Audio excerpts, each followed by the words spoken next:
For my study, I am testing the hypothesis that females are more likely than males to eat in groups. This hypothesis is based in the assumption that women are more social than men and thus would spend more time with others during meals. While it was found that about 50% of all mealtime occasions in the United States are experienced alone, I assume that in my test this number will be much lower because of the amount of college students being surveyed. My hypothesis was tested by distributing paper surveys to students passing by on the Oval during the afternoon of Thursday, October 29th. Students responded to a number of questions including their sex and eating preferences. Graph 1 compares a subject's sex to their preference of eating in groups or alone.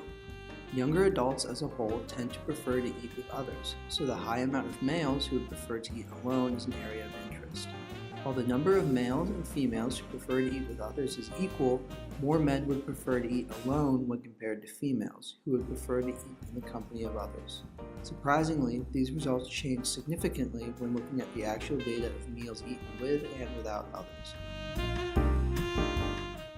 Graph number 2 shows the relationship between a subject's sex and the amount of meals eaten with others each day.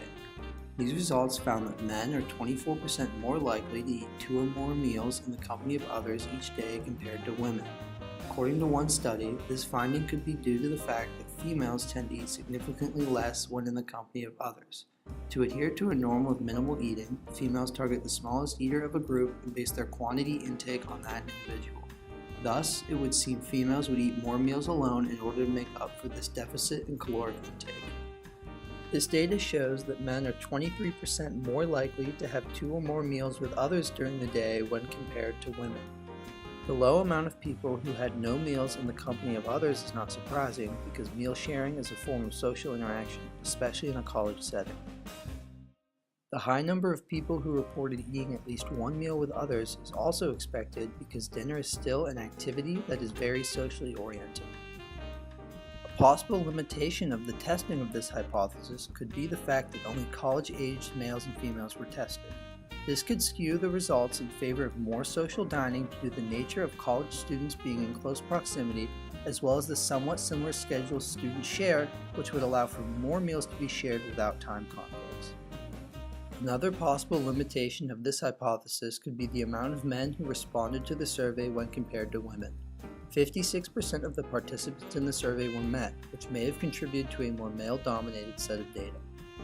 From the data collected, the hypothesis that women are more likely to eat in groups when compared to men cannot be supported.